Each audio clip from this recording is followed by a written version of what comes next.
You're listening to episode 62, Friday the 13th, part 5, A New Beginning, directed by Danny Steinmann. Is this one a misunderstood masterpiece? Let's find out on this episode of Video Villa Podcast.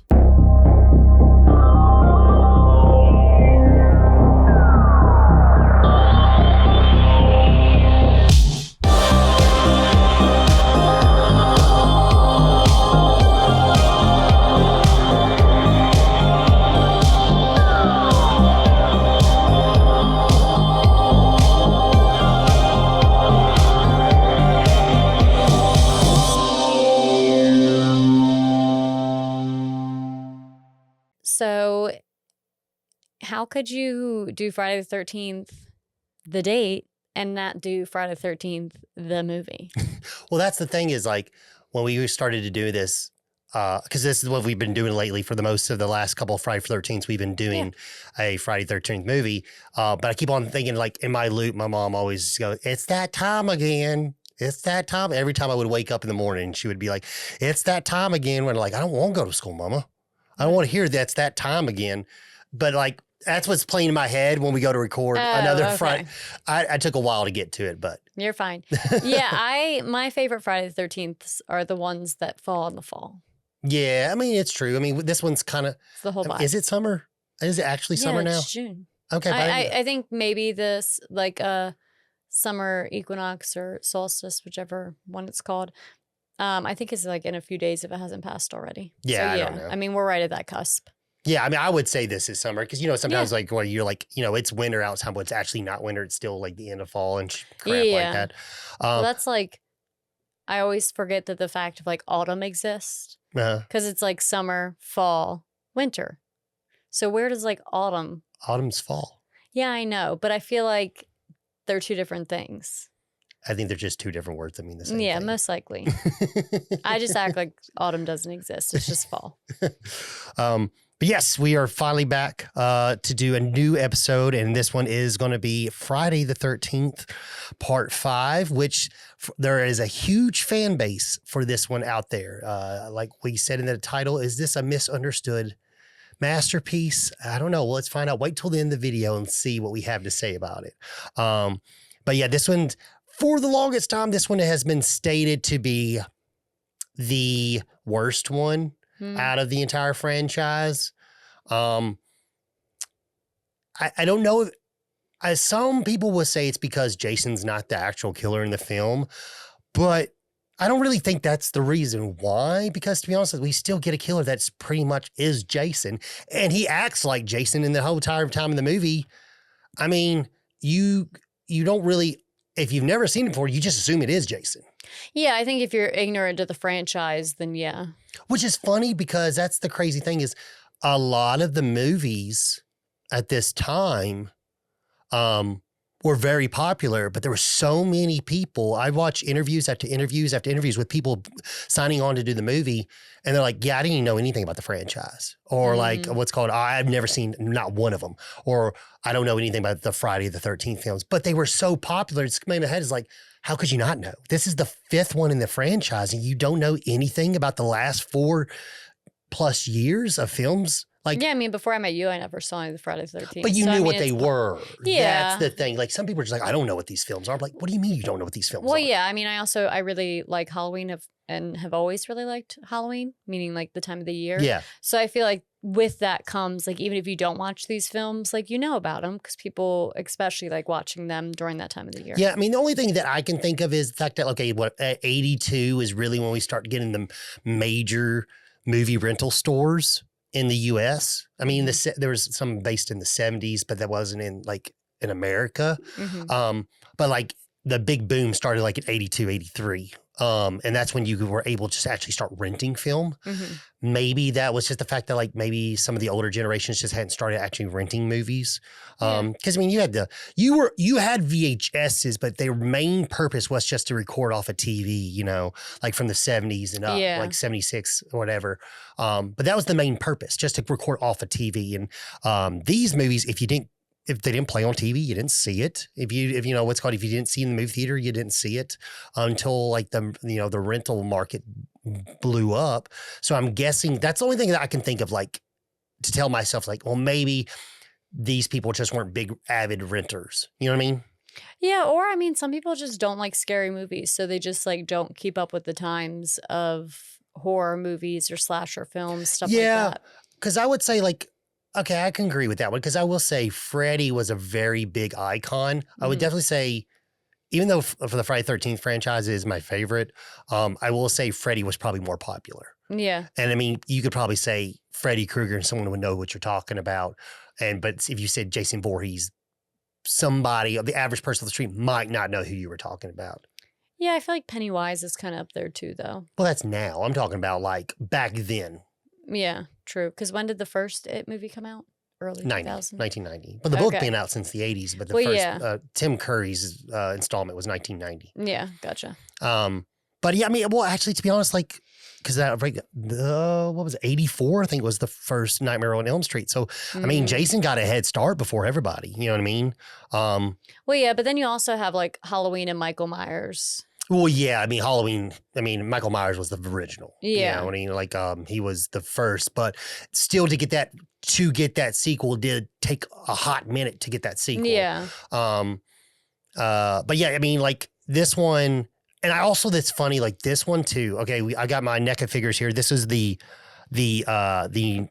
Nightmare Jason, and then this one's Roy. And this, I blame this movie for the iconic Jason look because every single Jason costume that you look up, it's always someone wearing coveralls and a hockey mask. Yeah. He only wears coveralls in one film and one film only. And it's not, and it's funny because it's not even Jason. Yeah. So it's so crazy the fact that like the most iconic image of people when they dress up, like when your dad, like when you were going to school and you're trick or treating and your dad's going to dress up as Jason, walk around with you. He's going to get like, his Jason mask or whatever. And he's going to wear coveralls and wield a bloody machete. But that's not really what Jason wore. You know what I mean? And it is kind of funny because like in the movie, we do get two completely different Jasons. I mean, we got like, this is the actual Jason and this is the imposter. And I think that's kind of fun. Like, were they trying to tell us all along, like, that's the reason why there's two different ones. They're two different masks. This is the film cover mask I got on this one, but which personally, this cover, I will say, is probably one of my favorite covers. I love this mask. This is my all-time favorite, like hockey mask looking like one. Like you have the iconic Jason mask, and I think maybe they did that on purpose. Like I didn't really look in depth as far as like why did they choose this mask to be on the cup of the VHS and so forth. Like was it to let you know that this isn't Jason, this is an imposter because that's not Jason's mask. You know what I mean? What do you think? Potentially. I mean, I think if you are into the franchise, then yeah, you would probably pick up on those differences. Yeah, that's the thing is like, it sucks for like watching these movies now that I've been like, I'm like going back and like watching these movies when I couldn't experience them as they were happening. I wonder what people were thinking when that was, like what was people's thoughts? Like, did people pick up on that kind of stuff? Like, what the big Probably Friday the 13th fans did, yeah. You know what I mean? Like, I just wonder because that kind of community, as far as like looking up online and reading forums and stuff, didn't really exist then. You know what I mean? Yeah. To see like what people were thinking about before the movie came out, watching the trailers and be like, oh, well, what do you think? What do you think is going to happen? Oh, what are they going to do this year? He can't be coming back. He's dead. You know what I mean? Yeah, I mean, personally, I didn't even notice the masks were different. Well, that's like, this one's got the blue. Well, I know that now because we watched the documentary and stuff. Yeah, but had I not been watching that documentary with you, I would have been like, well, I had no idea they were different. This one was directed, like you said earlier, by Danny Steinmann. He doesn't really have a lot, like actually, like direct films that he directed. He got started in porn. He made a film called High Rise, which was popular in the porn community, and is his second highest. No, actually, take back that it's his highest rated film on IMDb. Like it has the highest like stars. Which, if you want to watch version of it, there is a PG version of it on YouTube. So if you want to watch all of the movie without the titties, you can watch that now on YouTube. But after that, he did Savage Streets. This one's pretty good. It's got Linda Blair and Linnea Quigley in it. And it's basically a vigilante movie of Linda Blair going on a rampage of getting revenge on these guys that raped her sister, which was Linnea Quigley, and she's the one who she's deaf in the film and stuff like that. It's pretty good. It's like kind of like Grindhouse style. You definitely, these revenge movies, it's really nice because like sometimes like you can kind of see where maybe some inspiration for like The Crow came from and stuff like that. Yeah. When like things like that happen and stuff, Death Wish and stuff like that, which that's a very good like vigilante film. And then The Unseen. That one's pretty good. It's a horror film. It's basically these girls come into town and they are doing a new story and they're staying in a bed and breakfast kind of like thing. And something is killing them. I don't want to, it's kind of like it's like one of those movies where like you watch literally the entire movie and you don't see what's killing them to the very last. Like who's done it. Yeah, who's doing it and stuff like that. So you haven't seen it. I won't spoil it for you. It was okay. I watched it before we shot this review and it was directed fine. I mean, it wasn't bad. It's a little boring, personally, but I won't say like it wasn't a bad movie. His directing style, it sucks because we didn't really get a lot of films because he pretty much stopped directing after this movie. He got in a really bad, biking accident, in which he kept on trying to come back to filming, which took a lot of rehab for him to recover from that accident. But he really didn't really take off anymore. Like this was like pretty much ended his career.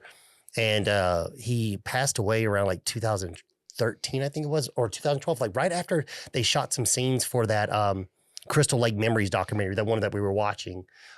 He literally died like not too far after those scenes were shot, which really sucks.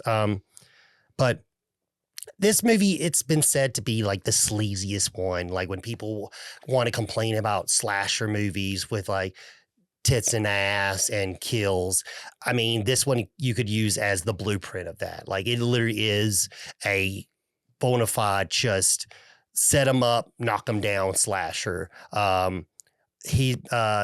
Danny Steinmann said like basically he was told that they wanted to kill every 7 to 8 minutes, which he pretty much does. And that's one of the reasons why this movie has one of the highest kill counts for the entire franchise. It's the second highest kill count film in the franchise. I believe it was 22 if you count count Roy. I believe it's 22 kills. I think it's 22. Maybe if you don't count the kill, well, because you never actually see Pam be killed at the end.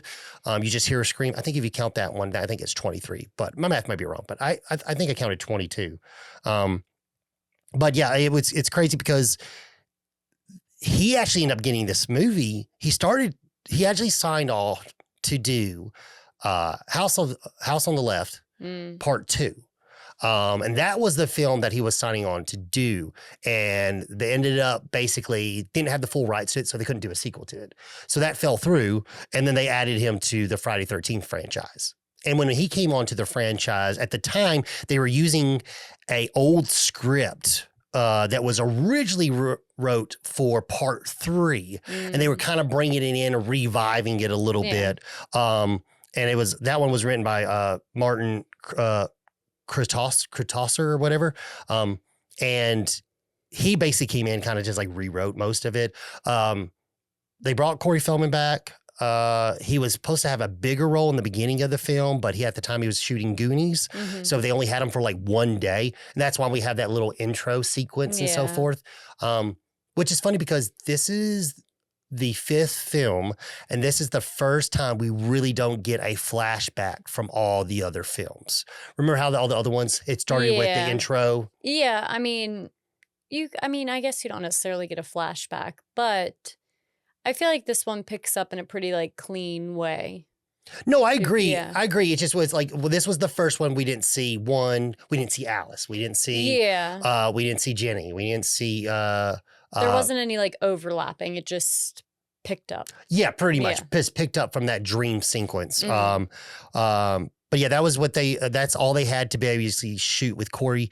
Originally, they were going to have Corey go to the hospital with Jason, and then Corey try to find Jason's body to make sure he, in fact, was dead. And then there was going to be a jump scare there. He was going to come out, come off the hospital table or whatever and attack Corey. And that's when we would wake up and be in the back of the car going to the institution.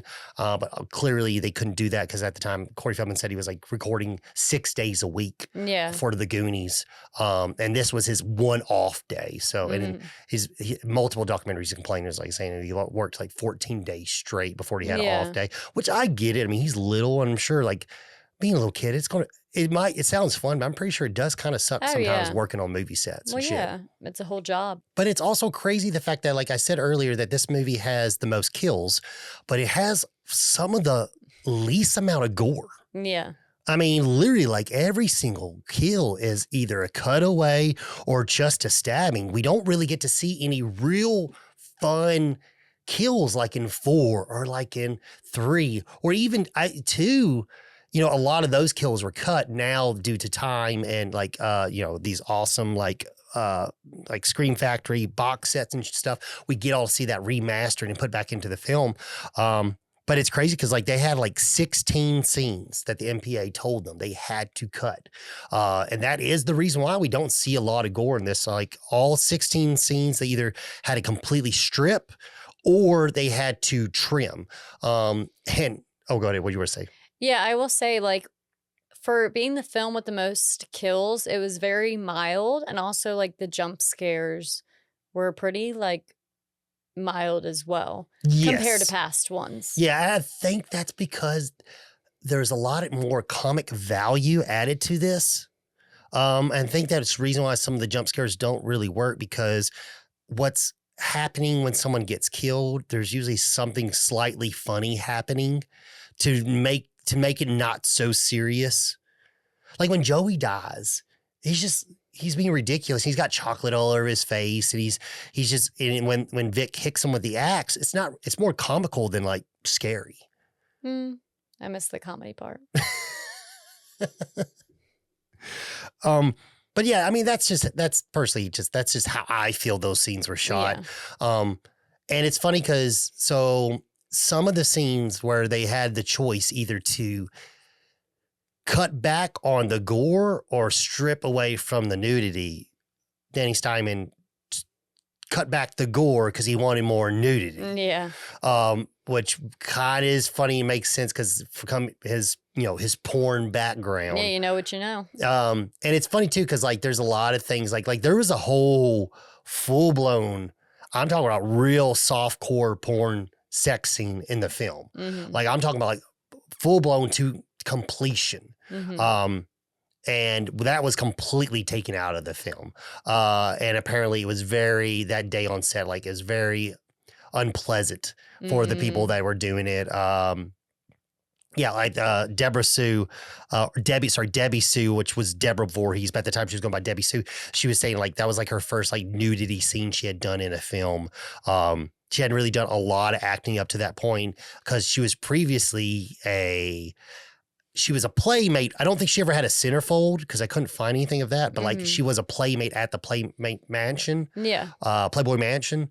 And then she got into acting. And apparently the reason why she really got this role is because she had some big old ditties. Yeah. And they were the biggest out of the 3. And there was one woman who would later be in 6 audition for the tape audition for the role, and during her taping session she was asked to take off her shirt and show her boobs, and she was like, well, I wasn't told this. I don't mind doing it, but I want to run this by my agent to make sure that this is legit and you're not just trying to get a look.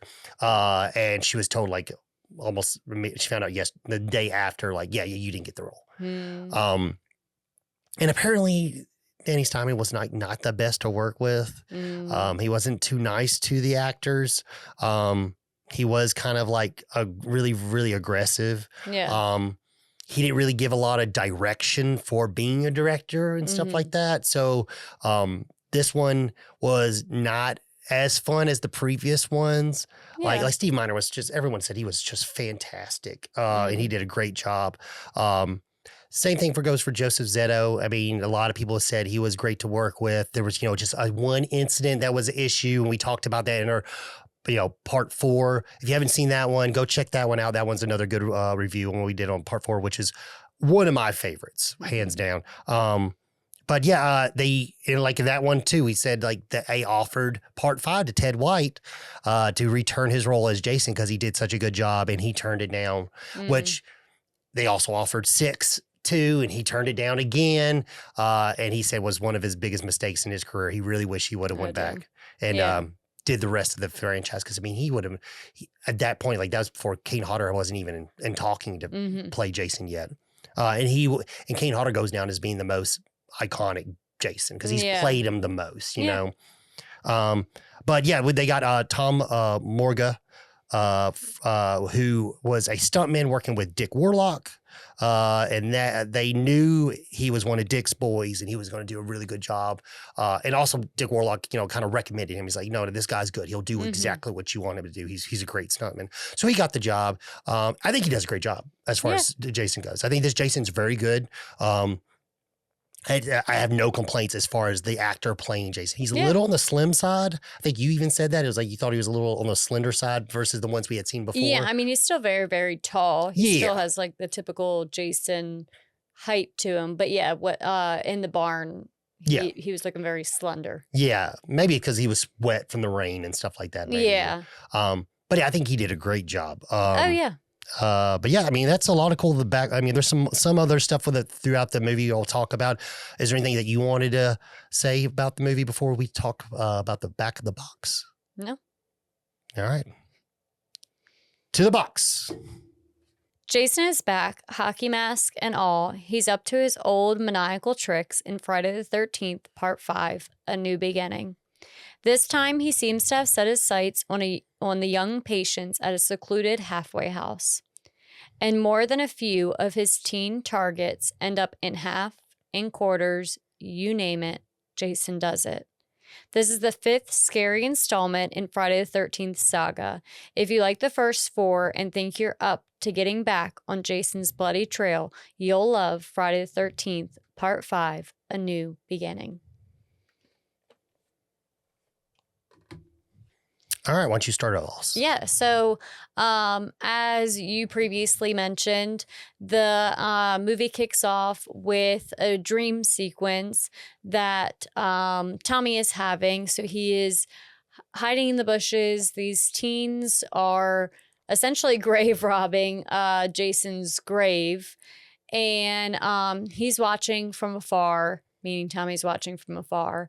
And they dig Jason up. And he ends up, still being alive. You get this really good scene where they pry open the casket and he's got like worms crawling out of his eyeballs. Yeah, that one's real. I like that. I like Mind you, they buried him with his mask, with his machete. And a screwdriver. Well, I think he took maybe the screwdriver from the teens. No. It just shows because he all of a sudden he stabs the one kid with the machete in the gut and then stabs the other kid with the screwdriver. Yeah. And then he ends up coming after Tommy, and Tommy, takes off and ends up waking up. Because like I said, this was a dream sequence with typical Friday the 13th fashion, and he is on his way to this, mental clinic, kind of like halfway house. They're gearing them up to be, transition back into typical society. Yeah, it's called Pinehurst Youth Development Center. It's like this camp.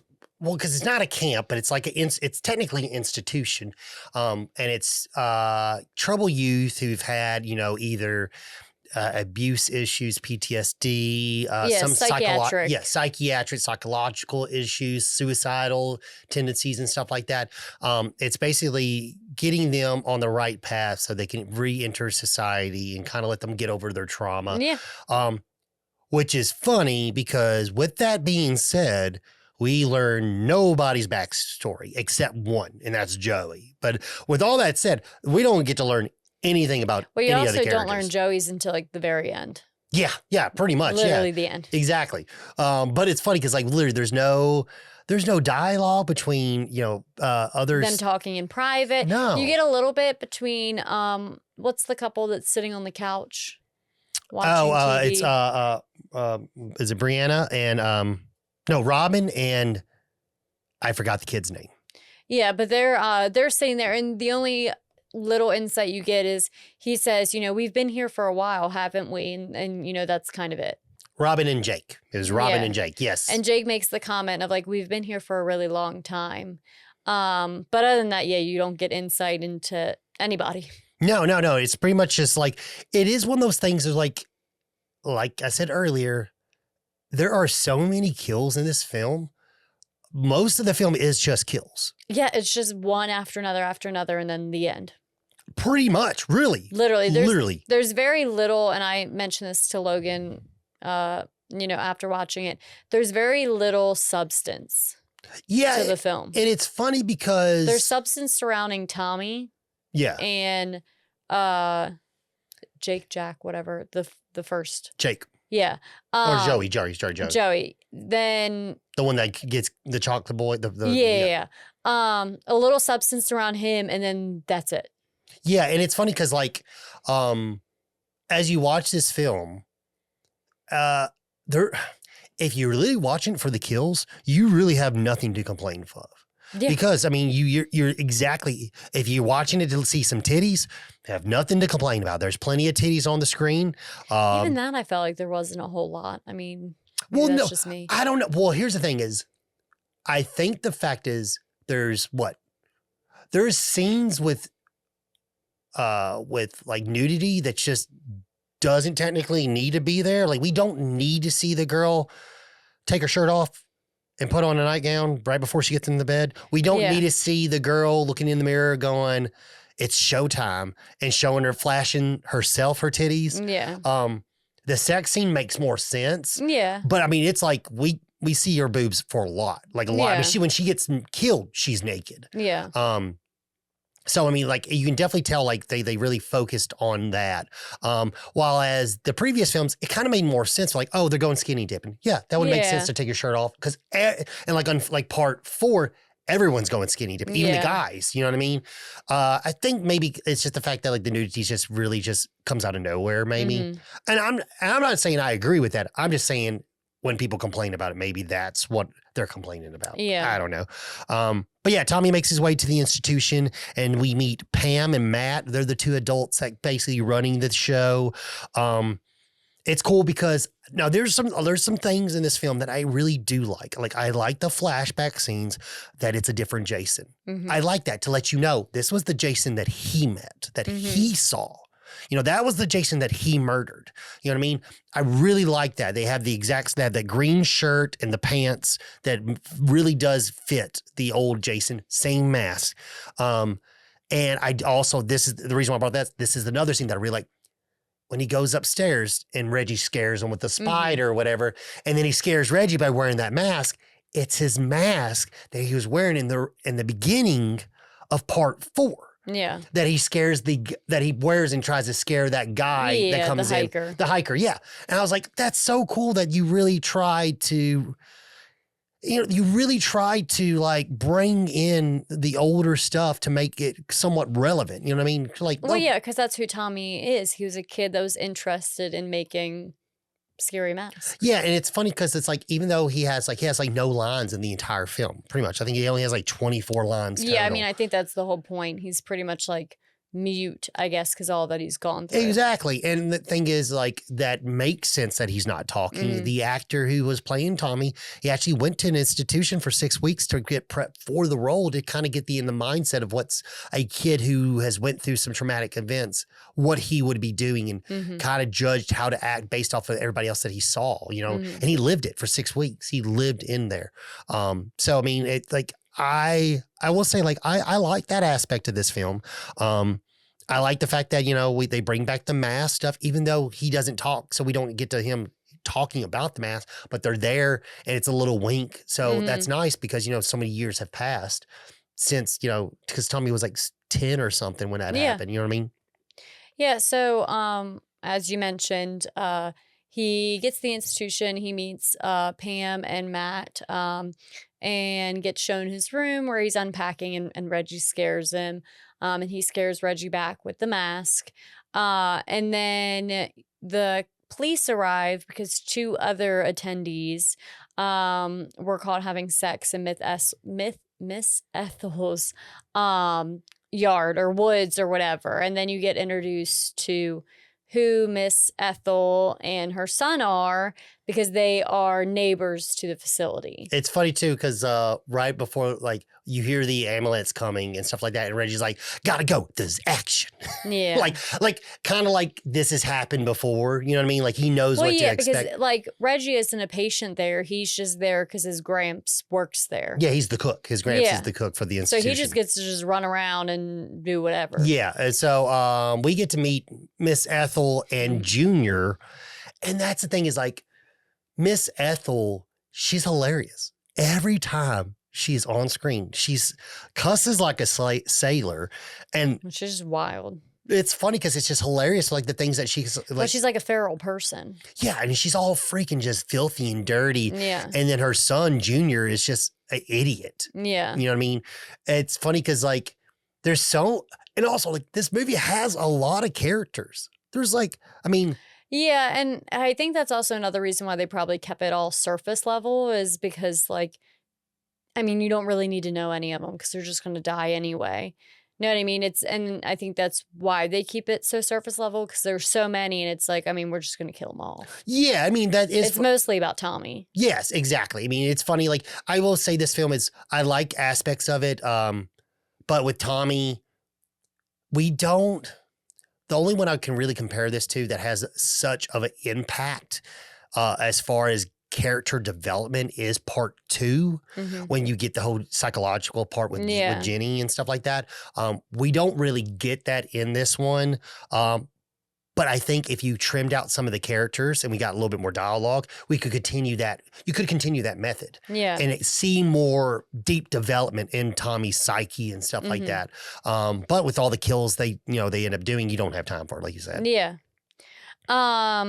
So pretty much the police just, Ethel ends up leaving, and they just tell Matt, like, hey, just try to keep these kids off her property before, she does something crazy, essentially. Well, yeah, they were having sex on her property, and the sheriffs got to them before they thought Ethel saw, but apparently she saw anyway.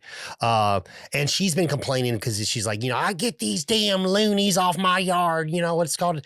I don't give a shit. I'll blow a hole in her ass and stuff like that. I mean, her sayings are just hilarious. Yeah. So she ends up jumping on the back of Junior's bike and taking off. And I think this is where the police make a remark about Tommy now being at the facility. Yeah, they're checking. They're checking in on him. You know what I mean? Because it is a small town. It's it's a small sheriff's office and stuff like that. And there's so word travels fast, and that kind of leads up to. This kind of like foreshadows a little bit of stuff that we get towards the end of the movie with like newspaper clippings and stuff like that. So like people are aware of the incident that took place and stuff like that. It's not like the other films where people. The thing is, like, so many years have passed. It's not a camp. We're not talking about the legend of Jason Voorhees because he's dead. Yeah. So anyways, everyone goes about their day. And then you end up getting introduced to Joey, who is eating a chocolate bar and loaded up with a bunch more. And he goes outside to, I guess, try to like socialize while people are doing their chores. Yeah, we get the other people that are living in the facility. We get to see Robin, Violet, and Vic. And Joey's like, it's clear that he might be special needs, you know what I mean? Because the way he's acting and talking and so forth like that. But it's not straight out said until the very end of the movie. Mm-hmm.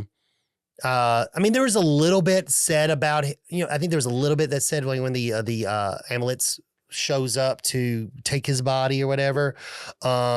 But yeah, so he goes to help Robin and Violet do the clothes, but his hands are covered in chocolate. They don't want his help, and they're nice about it. But then he grabs the sheet, gets chocolate all over it. Yeah, then they get frustrated. And then he goes up to Vic, who's chopping wood, who already looks unapproachable, and tries to offer his help because he's never chopped wood before.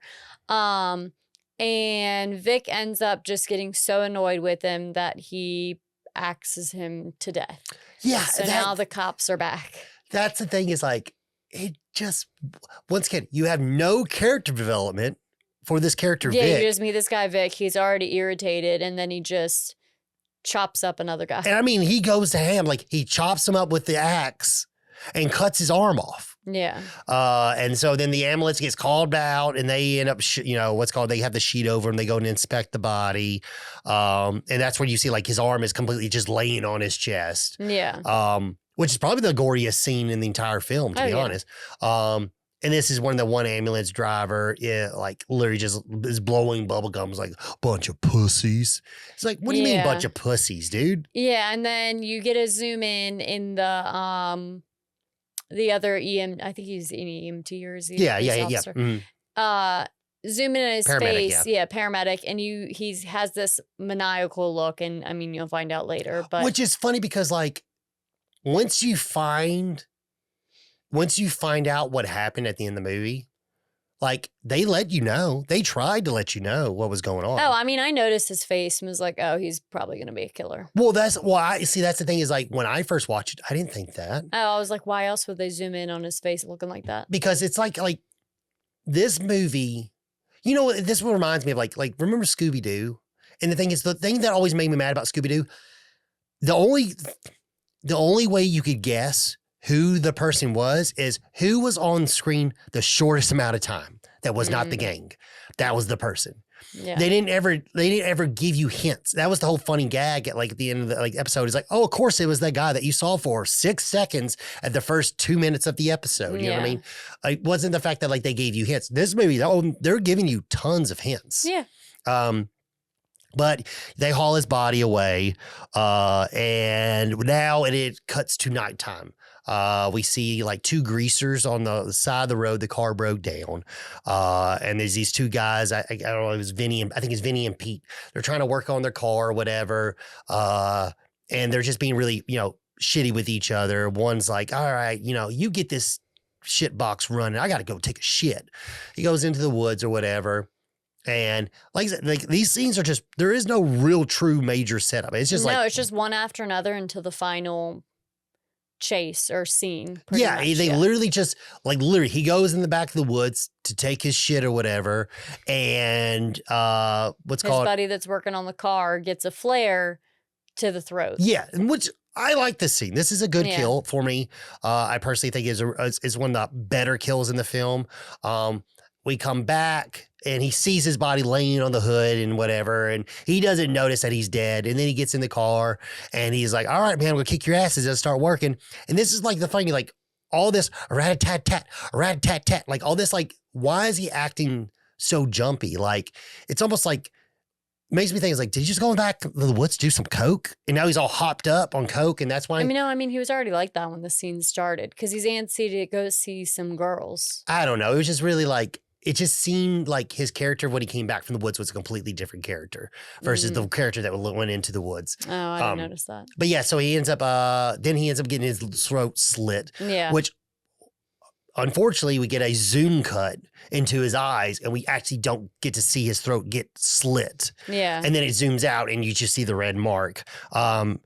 not too sure if that's the gore that was like cut. Mm-hmm. And apparently all the gore that they took out of the film, apparently that was all on the chopping floor. Like there are no negatives of that. Like that does not exist.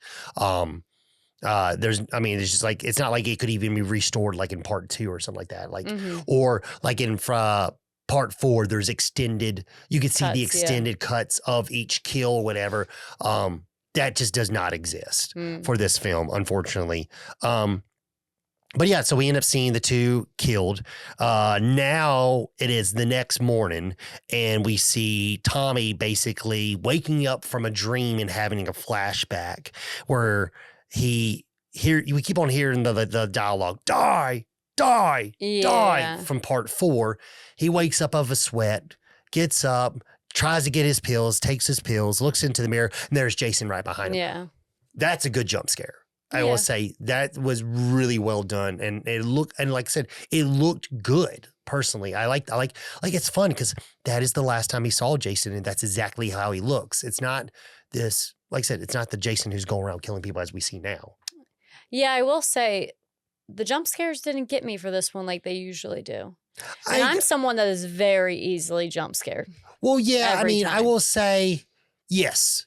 The jump scares aren't as heavy in this one as far as like you're ready for it to happen. There was like no anticipation. I think that's what gets me with jump scares is the anticipation where you can either hear the music and you know it's coming and they psych you out a few times. But this was just like they just spit out jump scares. I think there was like 3 or 4 maybe. They just spit them out randomly. Well, actually, to be honest, I don't even think they even tried to have a lot of jumps. I think they kind of just like they let you know when it was going to happen. Pretty much, they let you know when Jason was coming. Yeah, there was no build up or there's no build up or anything. So I think that's maybe why they didn't get me. Like, and there's no real anticipation for anything really. I mean, besides the last like chase or whatever, but other than that, yes, I agree with that. I mean, the anticipation has really been taken out of the film here. Suspense, there isn't a whole lot of suspense. Yeah, I think the most suspenseful part is maybe at the very end of the film, which they use a lot of Jason tropes. Like, what Friday 13th movie doesn't have somebody's body being thrown through a window? Well, yeah. What Friday 13th movie doesn't have Jason explode through a door? You know what I mean? Or kill someone through a bed. Yeah. Well, yeah, exactly. For the millionth time. But yeah, so back to the film. Tommy wakes up and he sees Jason, and then Jason vanishes. He heads downstairs to basically, eat breakfast with everybody. Mind you, he's still not talking to anybody. Yeah. He's still just been all lonesome to himself. We see the kids set up the table and stuff like. Unfortunately, they set one too many. Violet sets one too many plates because Joey just died and she's not thinking and so forth. And we get introduced to Gramps, which he's in the film. Like, I think this is the only real true scene he's in the film or whatever. And they ask, Matt asks, Joey, Matt asked Tommy nicely. He's like, hey, can you go get Neil? I believe it was. Yeah. Can you go get Neil? Tell him, it's breakfast, whatever. And he goes out to go get him, but then Neil scares him with one of his masks. Yeah. And that irritates Tommy. Well, one, it scares him, and he just had a mini episode upstairs. So him and Neil end up getting into a fight, and Tommy slams him against the wall. Eddie, sorry, my bad. It's Eddie. Eddie, Tommy slams Eddie against the wall. They start, fighting, having a physical altercation. And Matt runs over and breaks it up and is trying to, calm Tommy down. And then as Matt's trying to calm Tommy down, we end up panning over and we are at Ethel's house. And she is raving about Junior loving her slop, whatever you want to call it. While she is just jibber jabbering about what, I don't know. She's so delusional. Oh my God, this scene is so. She belongs in the crazy people house. This part of the movie is just like, oh man, you're really channeling your Toby Hooper here for like some Texas Chainsaw Massacre like inspiration. There's like these more like Wrong Turn. I don't know. They just remind me of feral people. Well, I mean, yeah, but that is that is Texas Chainsaw Massacre family. Well, yeah, that is the just True. feral, just freaking. I don't know. It's basically the same kind of people that like Rob Zombie made his entire film history based on. Mm-hmm. But yeah, they are just like ridiculous. Just these like hillbillies. I don't know what the hell they are. But yeah, she's ripping into him and talking to like, about him liking his stew. And he's just like, it looks like he's fucking eating dog food. It's disgusting. Yeah. And all of a sudden, while she's speaking to him, she hears some noise and she goes to the door. And now there's just some fucking random stranger standing in front of the door. Yeah. Like it would, because we thought like maybe this was Jason showing up, whatever. And it's just guys like, listen, I'm really hurting for some food here. I have no money. Can I work on your farm a little bit? And then for a good hot meal. Yeah. And she's like, yeah, you can clean all the shit out of the chicken coop and then you can come back and then I can give you some food. And yeah, so and he fucks off. And it's funny because it's like this dude is literally only in 2 scenes of the film. And it's just, it's weird. He's only there just to have a jump scare and just to add another kill to the roster. Yeah. So while that's happening, the sheriff ends up finding the 2 buddies that were trying to fix their car and get it running and end up, getting killed. Yeah, so like they're finding the body and they're like, what the hell is going on here? You know what I mean? Like we got 2 deads. And the sheriff gets on it quick. No, I mean, he like decides who he thinks is doing it real fast. And that's the thing is like when he says that, I'm like, is he joking? I don't know because we don't get a really lot of like we get one scene of him talking to the mayor. Yeah. The mayor's like on his ass, like, you need to find out what the fuck's going on. And he's like, I know what it is. It's Jason Voorhees. And he's like, Jason Voorhees? Jason Voorhees is dead. Yeah. He's been cremated and his ashes are blah, blah, blah, blah, blah. And he's like, did you see him get cremated? Yeah. He's like, were you in the room when he got cremated? Then you don't know.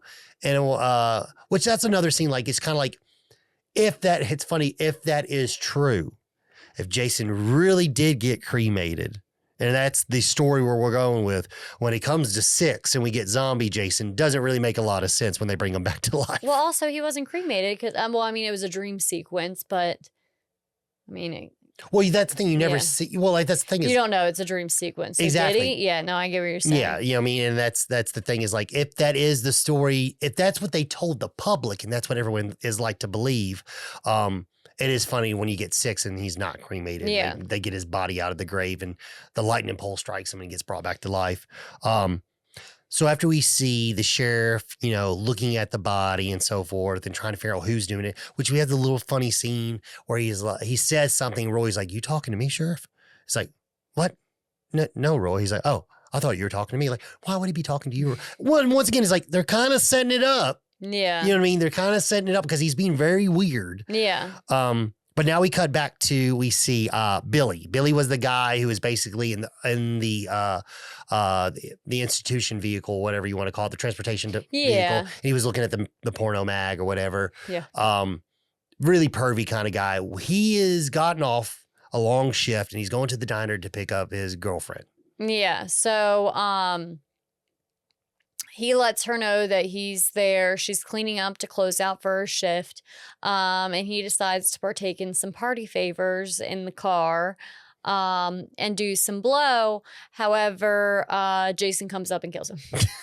Yeah. So while that's all happening outside, you get a little, I guess, some minor suspense in the diner because you think like, okay, Jason killed Bill. Now he's, in the diner and he's going to get Lena. However, it's a stray cat that is knocking over stuff in the very messy diner that she's just shutting down and not cleaning up. Yeah, she's like, yeah, let me close first. And then I'm like, I look at it like in the diner, like, all you did was close the door. Yeah. There's shit everywhere. I used to work at a cafe. Yeah. And with a full kitchen. And I tell you right now, my ass would be in trouble if I left Buckhead's in that shape. Yeah. Oh my God.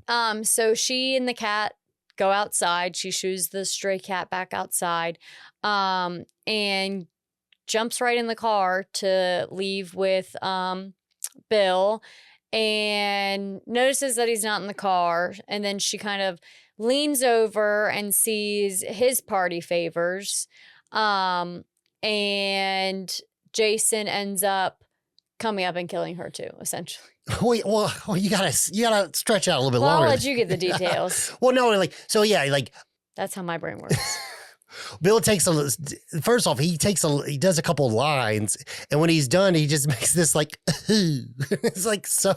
Yeah. His mannerisms are hilarious.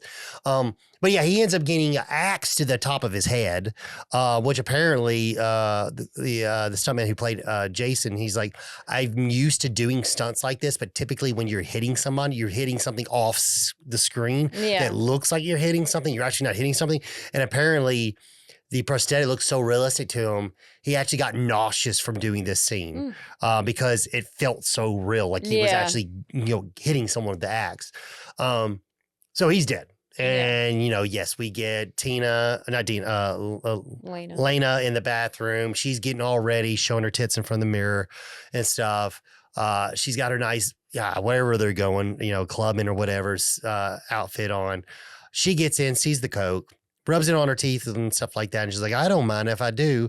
Looks down, sees an axe, blood dripping off of it, and looks up. And then she gets whacked to the chest with the axe. And Jason gets her, once again, the head, we see it. Not a lot of blood. You just see it real quick. And then the axe to the chest, it lingers on it, but you lingers on it as they pull away, as the axe has already been impaled into her. It's not as gruesome and as like the, as like the hammer to the head in part 2, where you see the blood dripping down the head and stuff like that. It is more of like kill, cut away, kill, cut away. Yeah. Which I know I've said that already earlier in the episode, but like it sucks because these kills are good. They just need to linger a little bit. We need a little bit more, like 3 more seconds on that kill. Yeah, and make it so we'll much get better. to it. I think there's only one where it's like blatantly obvious. Well, 2, and we're coming up on them that it was like, okay, you got to see one you didn't see happen, but you saw the aftermath, and then one you got to see like close up, watch it happen. Yeah. But so we cut back and Tommy has another incident. It's the next day. And he's looking outside at the chicken coop, and he double takes and ends up seeing Jason out in the garden. Yeah, he's looking outside and he sees Eddie and Tina, tickling each other, running through the backyard or whatever. And then all of a sudden he sees Jason looking from him from afar, staring at him and stuff like that. And he has to do a double take, rub his face and stuff like that. And then he vanishes again. And this is when we get one really good kill, but unfortunately we really don't see it happen. But we get Eddie and Tina, they run off to the woods and they start to do it. This is the sex scene I was bringing up earlier. Like this was a full blown sex scene. I don't know exactly how long it was, but apparently it was long enough to make everybody uncomfortable. Yeah. And the fact that while they were shooting they were yelling at him fuck her harder. And stuff like that. Like they're really, let's say for a guy who didn't do a lot of directing, he sure as hell directed that scene. Yeah. And we don't even see it. Completely cut from the film. We see the setup with her taking her top off and them making out. And then we cut to this him going off to the stranger. The stranger looking at her and stuff like that. And then we see Jason walk up to the stranger and stab him in the gut with a machete. And it sucks because, I'm not saying I needed the full-blown sex scene. That being cut out of the film, that's fine. That really doesn't bother me. But yes, after the stranger gets it, it literally just cuts back to Eddie and Tina, and it looks like Tina's just, it looks like Eddie's like a 1-minute man or whatever. And he's putting his clothes already back on to go to the lake to freshen up. Yeah. Tina's laying there on her back. And who's just lays butt-ass naked in the woods? I don't know. If you're going to run off and do it, I guess just at least get some sort of clothes on you afterwards. But so then she just ends up dying naked. Yeah. Jason walks up and gets her right between the eyes with gardening shears. Yeah. And you hear the when he crushes her skull with them, which would have been really good. It would have been good to see it. because that was a really good kill. But unfortunately, we just see the aftermath of it because Eddie ends up cleaning off in a dirty ass creek, and he comes back and she's laying on her side, so he doesn't really notice at first. And he goes over and rolls her over, and that's when you see that she's taking shears to the face. And it's very short lived because Jason ends up taking Eddie's belt and pulling him backwards by the eyes and bringing it around a tree and pretty much like crushing his skull through his eyes. So that's the one that I was saying, like, you actually do get to watch that one to like in full detail. Yeah, I will say, I'm sure, and that was also probably trimmed a little bit too, because yes, we do get to see somewhat of his skull like crushing inward and the lacerations underneath his eyes. Yeah, and stuff then the like belt that. snaps. And then the belt snaps and he's dead. Which it's funny because like at one point he's tightening it one way and then he's turning it the other way, which that would be loosing it. Yeah. Apparently there's a lot of continuity issues throughout the film. Little things like that. So, so far no one at the house notices that they're missing. And Pam is taking Reggie to see his brother because his brother's in town, and he pleaded with Gramps to be able to go see him. And Gramps said it was fine as long as, Reggie's on a good behavior with Pam. And Pam and Matt decide that it's good for Tommy to go with Pam and Reggie to kind of get like a change of scenery. So they take off in the truck and they go to this like RV trailer park. So Reggie can hang out with his brother, and his brother's new girlfriend is there. And Reggie, Mr. Hotshot, decides Mr. Charisma. Charisma. Yeah. He's very quick with it. Yeah. Decides to introduce Pam as his girlfriend. Yeah. And then his brother's kind of like, look at you go, or whatever. However, while they're in there, talking and whatnot, and I believe eating dinner or something. Enchiladas, yeah. Which will come up later. Junior shows up and runs into Tommy. He tries to scare him for like the funny thing is like he shows up, mind you, when Junior shows up, he thinks it's just a guy standing there and tries to scare them for no reason. Yeah. And then he finds out it's Tommy and he gets pissed off. Yeah, that he's from quote unquote the loony bin. And he starts yelling at him that his mom's gonna come and get him and this, that, and the other. And Tommy ends up just freaking out and they end up fighting each other.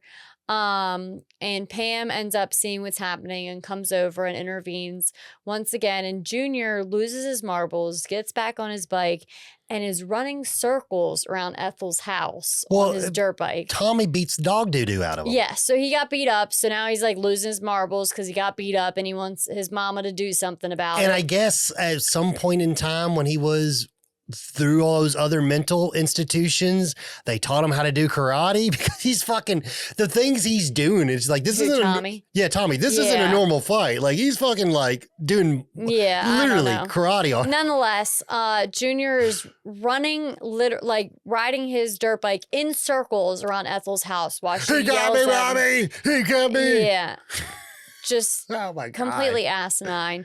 Like she could hear him, by the way. Jason ends up coming out and chopping his head off while he's riding in circles. That one was pretty good. The head, and the actor still has that head. I will say that's a very good prosthetic head. Yeah. Like when we see it roll, and apparently it rolled a little bit longer, and the MPA said, like literally, this was one of their notes. The severed head cannot bounce more than once off the ground. So apparently it bounced and then rolled. Yeah. And that's literally how much detailed. And for some reason, who the fuck cares? Yeah, who knows? Really, like some of this shit like that they do and they take out of films, like there is no rhyme or reason. It feels like sometimes the people are just like now in today's world, you can have a super successful film and not need to trim out anything like the Terrifier franchise. Like you can go there and you can put out a film unrated now. It doesn't matter. Yeah. Back then you couldn't though. Yeah. So Ethel's yelling at Junior to knock it off and come in and get his stew while he's running around and ends up getting killed. And she is getting ready to crush tomatoes into the stew. And Jason comes up and ends up knifing her, and you get her like. I think she goes, "What the fuck?" or something like just something like that, right before she gets a cleaver to the face. Yeah, and then her instant reaction, you get a close up of the tomato, is her to like squeeze the tomato and then release it and whatnot. So he took care of those loony people. I don't know. This was good. All of this was good. I mean, they did a great job at making Ethel and Junior just so cringy and chaotic. I love the fact that she cusses like a sailor because it is one of those things that just, it makes it fun. Yeah. Well, I meant even like their rotted teeth. They both have rotted teeth. Yeah. The details. The house is fucking filthy. Her dirty fingernails. Yeah. Like she's very unkept and all dirty. I mean, they did a really good job at just making them just like cringy. Yeah, and I don't know. Once again, it would have been like in 4 we got a great cleaver to the face. Why couldn't we just get that again? Yeah. I mean, like I said, these might come off as being nitpicky, but it's the thing is, the only reason why I'm saying it is because 4 was so gore heavy. And yes, you can have a horror movie without gore. I understand that. I'm just saying this movie, we jumped 3 steps forward to jump 3 steps back. I mean, jump 4 steps forward to jump 3 steps back, whatever. We took some steps back with this one in the gore. And I get it. Yes, at that point in time, maybe the MPA was really cracking down on these films and stuff like that. So maybe that is why. Mm-hmm. And maybe they really were trying to send a message because they're like, all right, it's been 5 years. These slashers have been getting away with murder. Let's buckle down. Yeah, I mean, who knows? And you got Reagan showing up and stuff like that. And I mean, I'm not gonna lie. I mean, one doubt is some politics had something to play with his new type of America he was trying to build and shit like that, with all the kind of the Reaganism stuff. I wouldn't doubt if that had something to do with it, probably. Yeah, I don't know. I don't talk politics. I mean, I don't. I'm just saying when you look into the history of films in the 80s, Reaganomics had a big effect on the way on films that were being produced at that time. That is just facts. Yeah. So now, obviously it was time for Reggie, Pam, and Tommy to leave. And Reggie's brother decides that those enchiladas hit him way too fast. He's got to split and go to the outhouse to go to the bathroom. And his girlfriend, Anita, thinks it's funny to kind of shake the outhouse and spook him. And, he tells her to stop and she's laughing about it. And it seems like she was going to stop, but then... Well, she's also singing to him. You forget that. Yeah. Because it's like, ooh, baby. Ooh, yeah, I don't, whatever. When we were watching that, I looked over at Becca. I was like, will you sing to me when I take a shit? But Jason ends up, I believe, slitting her throat. Well, yes, he slits her throat, yes. And then Jason is shaking the outhouse, and Reggie's brother thinks it's still Anita. Then Jason ends up stabbing him through the back of the outhouse, through his chest. Yeah, he stabbed him with a spike throughout the outhouse and so forth like that. And we get this great scene of it going through his knee and he's in pain. And then he impales him right through the chest. Well, that is a good kill. Yeah. Good kill. I really like that one. So, we actually left without Tommy. I have no idea where Tommy went at this point. But Reggie and Pam make it back to the house.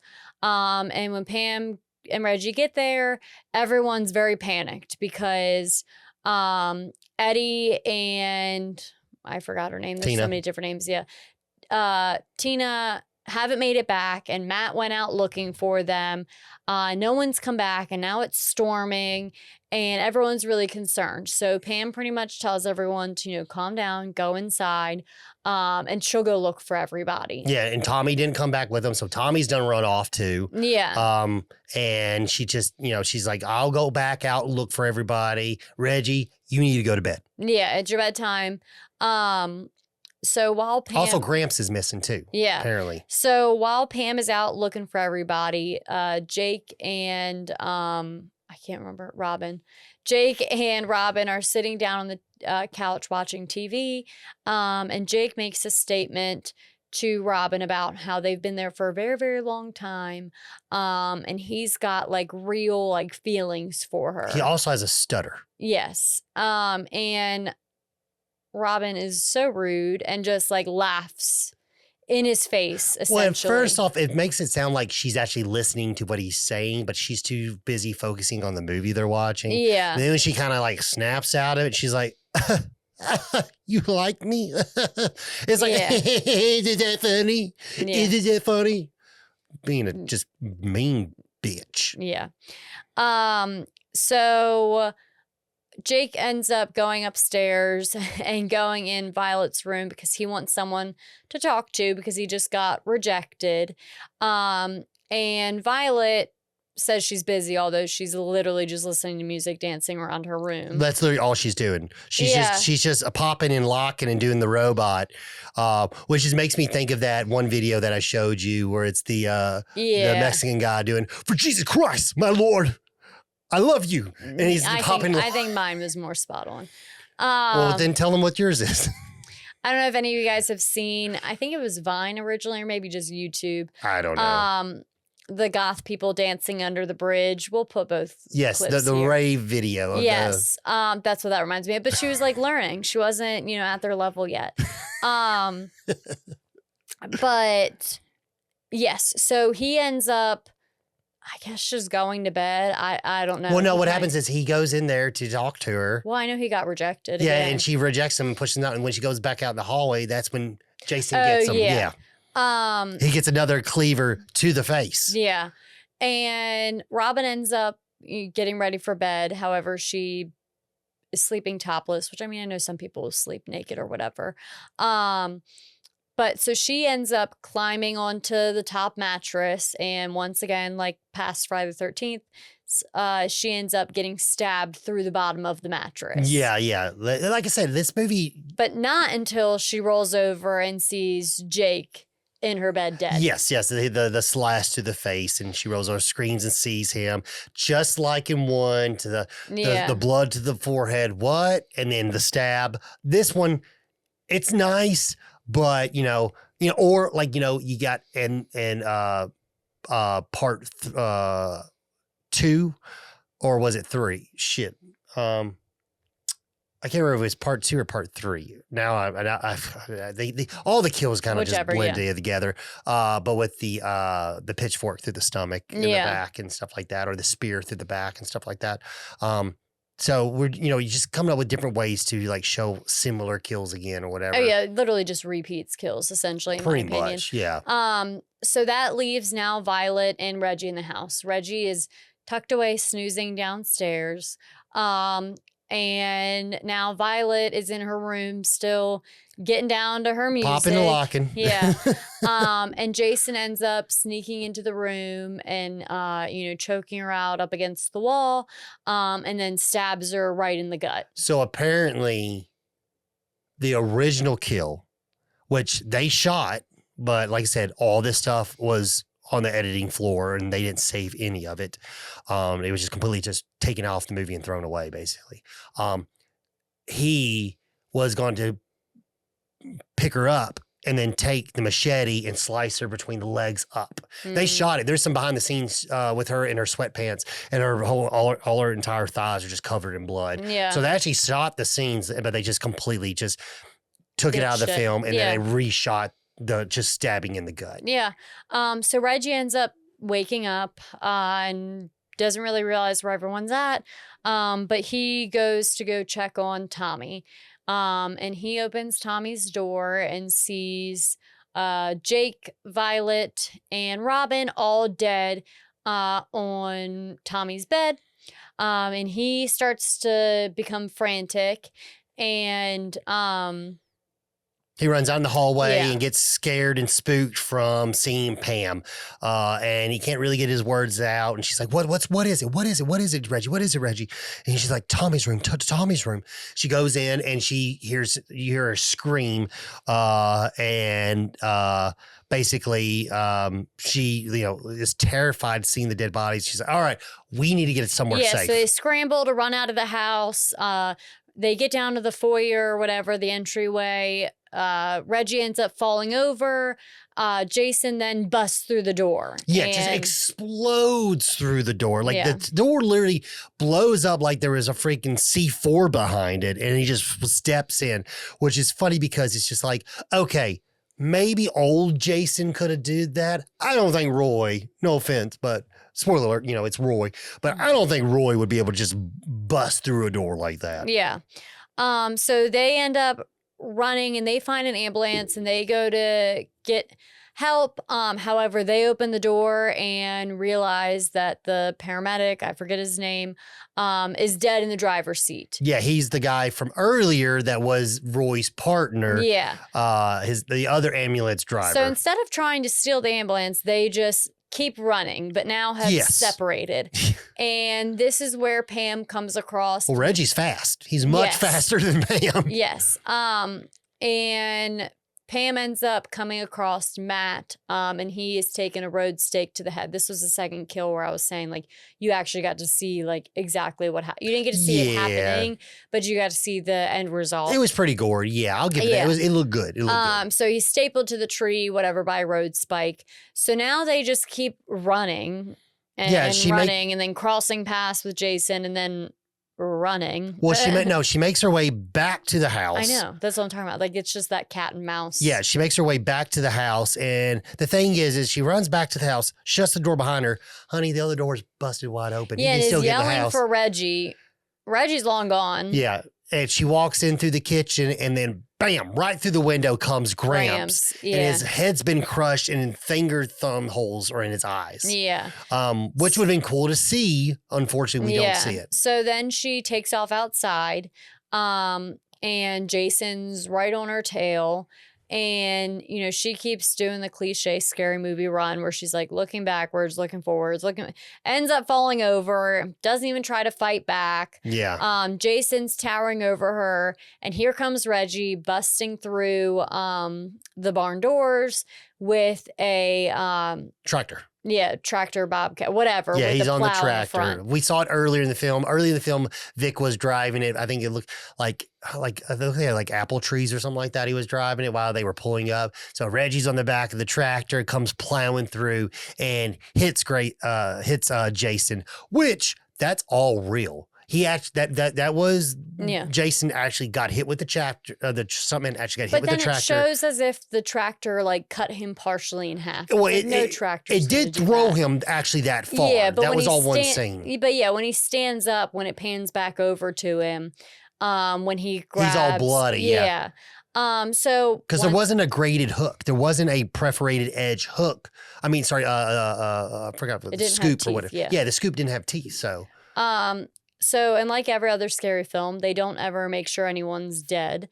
So they go over to him, and I think he ends up grabbing Reggie. He ends up grabbing him by the feet and stuff like that. They freak out. They head into the barn to hide. Jason gets up, grabs his machete, goes after them to the barn, and he's looking around. Reggie's upstairs in the loft hiding. He's looking around, looking at the tires and stuff like that. And in the suddenly stables. you hear like knocking inside this like outhouse closet thing. Like a shed, yeah. And Pam comes out with a chainsaw. And is like coming at him, but not really coming at him. And they're hitting they're almost sword fighting with the machete and the chainsaw. So she blocks a couple hits, and then suddenly the chainsaw cuts off. Yeah, it stops working. And instead of like still trying to stab him with the chainsaw, she throws it at him. Yeah. Ditches the whole entire weapon and throws it at him. Yeah, so she goes... takes off up to the loft. Yeah, she goes to take off to the loft, and he's right on her tail, about to get her. And then you hear Tommy come in. Yeah. Tommy sees Jason. This time...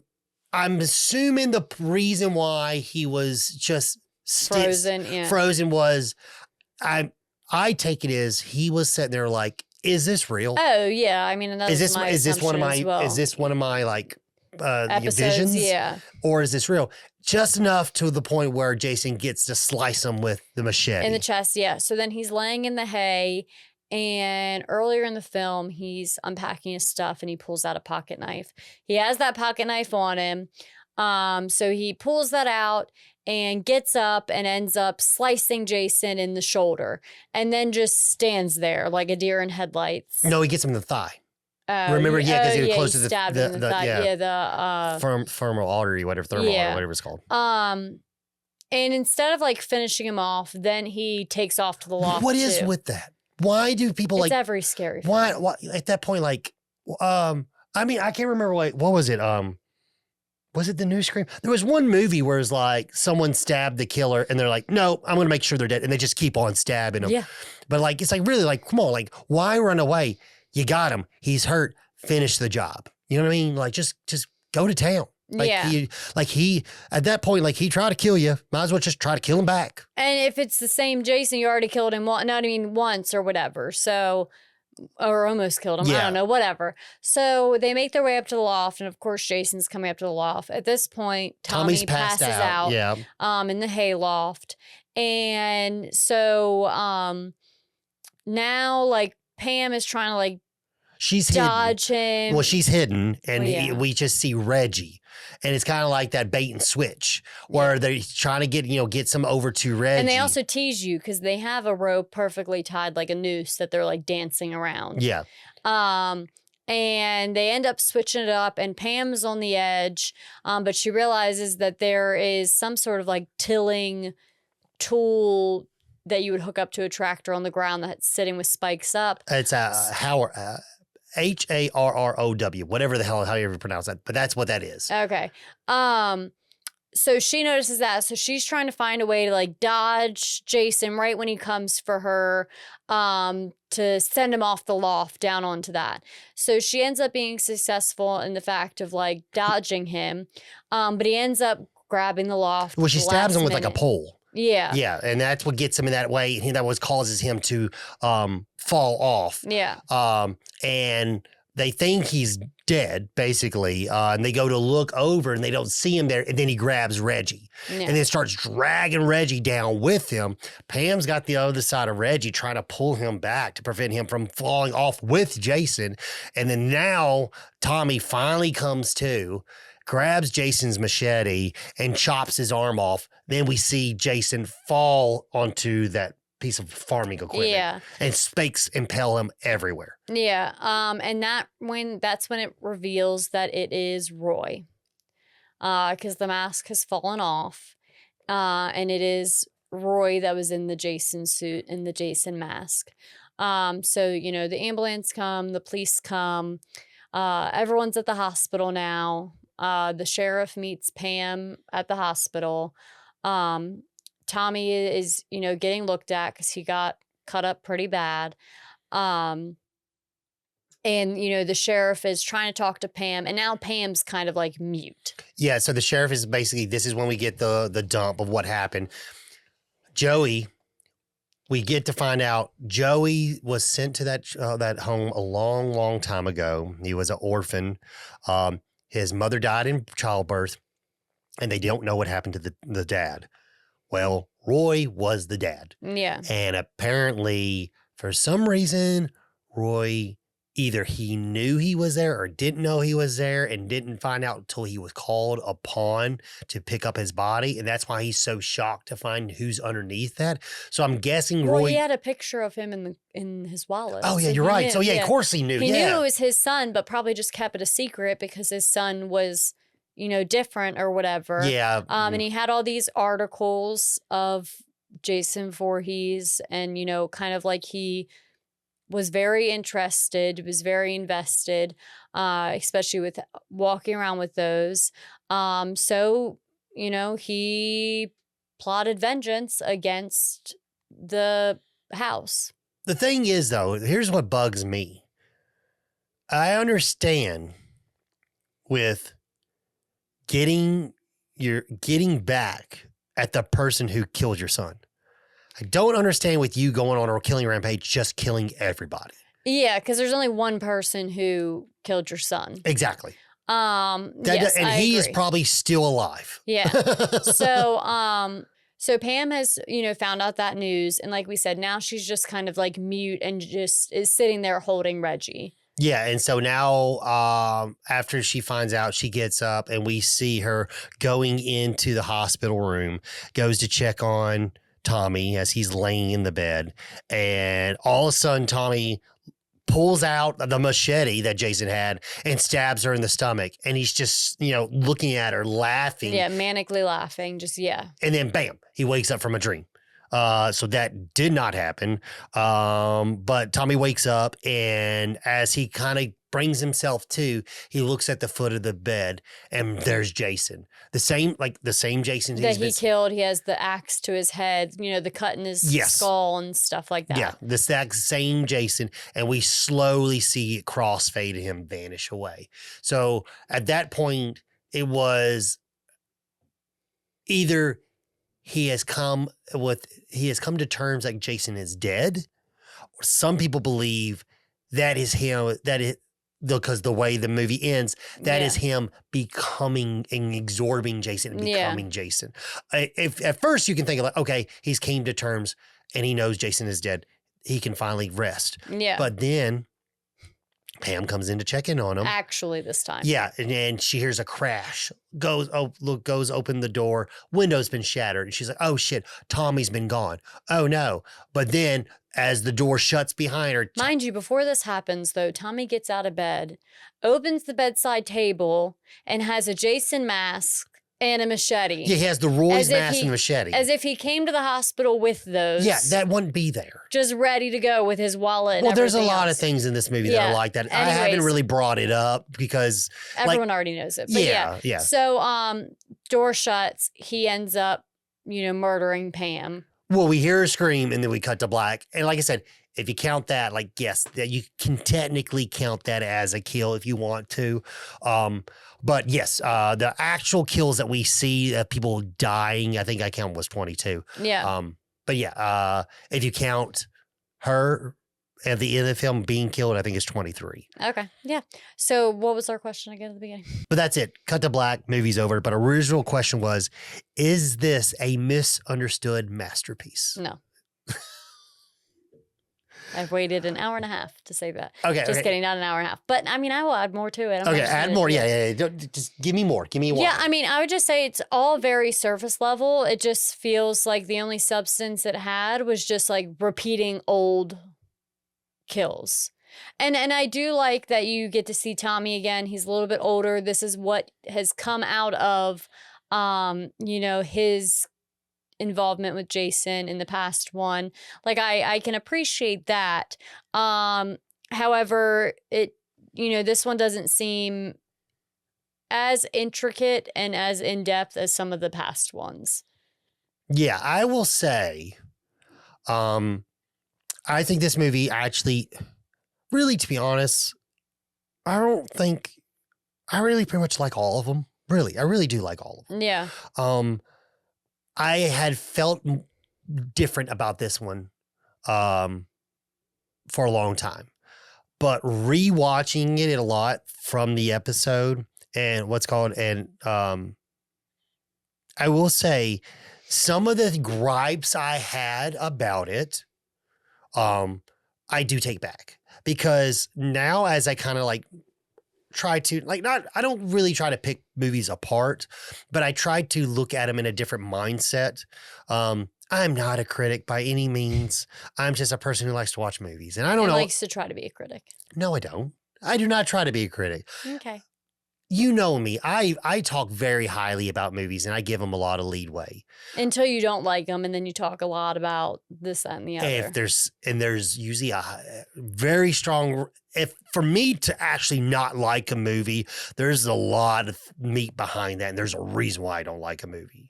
Okay. And those movies, yes, I will tear those movies apart because there's probably a reason and a strong passion of why I don't like it. Okay. But when it comes to this movie, I had some gripes in the past, and I'm letting go of those gripes because it's shot well. It's entertaining. The film is, the main two things that I could do without, Joey's character could have been done a little bit better without, we don't have to make it so comical. And the whole Vic just killing Joey out of nowhere just really doesn't make sense. But if you don't have that, you don't have the setup for Roy, so it needs to be in the movie. My head maybe I'm just like maybe it could have been done a little bit better. The kills are good. Yes, would I like to see more gore? Absolutely. You know, like I said, after scene 4 was so great, and to the point where a lot of people say 4 is overrated. I don't think so at all. I think 4 gets all the praise it deserves. As far as this film, I will say it has its huge fan base out there. I will say it's underrated by hands down. I will say this movie's more underrated than Part 3. When people talk shit about it, like this movie has gotten the Halloween 3 treatment that were like everyone just dismisses Halloween 3 because there is no Michael Myers in it. Everyone just dismisses this film because it's not really Jason. Doesn't matter if it's Jason or not. We think it's Jason, and the way he acts is like Jason. Everything he does is Jason. Just because he's not Jason in the film doesn't really change anything from the film. It just makes more sense. And they tried something, because the whole point of this franchise was Joseph Zito was setting everything up to, as far as 4 is for Tommy to take over and start killing people from the trauma. And that is what they try to do with this film. And they end up really, really doing it at the very end of the film. They lead him up to be, okay, now he is actually going on and start killing people. Now, people didn't want to see that, but they tried their best to give us something different. And that is why we get Zombie Jason and Part 6, because they want to, okay, let's scrap all this. Let's act like this movie didn't even happen. You know what I mean? But personally, like, I think it is a good movie. Is it one of the best slashers? What's the question? You didn't answer the question, though. I get you. It's a good movie. Oh, did I? I thought, but did I answer it? Okay. Well, I do think, yes, I do think I will not say it's a masterpiece because it's not, but I definitely think it's strongly misunderstood. Okay. 100% misunderstood. I think, you know, to compare the movies in the franchise, I will. That's not what we're doing anyway. Yeah, well, we're going through them. I will, once we get to the final one, once we review the final one, I will state which one I don't like the most. Well, there's one clearly I just hate. And we should wait till we do the final one to say which one we like the most and which one we Yeah, you like know, the that's least. what I'm saying. Okay. I said that's why I'm saying, that's why I'm not going to say it now. Okay. That's why I was leaning up to that. Gotcha. But yes, I think this movie is strongly misunderstood. It is a good Friday the 13th. It is not the best. It took some chances, and unfortunately, it didn't work out in its favor. But it has a very strong hardcore fan base. You know, my last thing I'll end on is I would love to see the original cut of the film and see, like, I would like to see. I don't really need to see, like I said, I don't need to see the sex scene. Whatever, that's fine. That's not a reason why. I want to see what was cut on the floor. You know, what was left cut on the floor to be thrown away. I want to see what we didn't get to see. But unfortunately, we will never see that. But yes, Friday 13th, Part 5, good movie. Perfect. And that's it for today's episode. Friday 13th, Part 5, A New Beginning, directed by Danny Steinmann. Thanks for stopping by and hanging out with us. And if you like this video, please like, share, and subscribe. And also leave a comment. Let us know what you think. And if you also think that this is a misunderstood masterpiece. And be sure to follow us on all of our socials. You can find those at videovilaentertainment.com. We also are happy to announce that we have merch there, like hoodies, shirts, hats. So be sure to check it out. We'll be back with more reviews, so stay tuned. And until then, I'm Becca. I'm Logan. And thanks for renting from the Vila.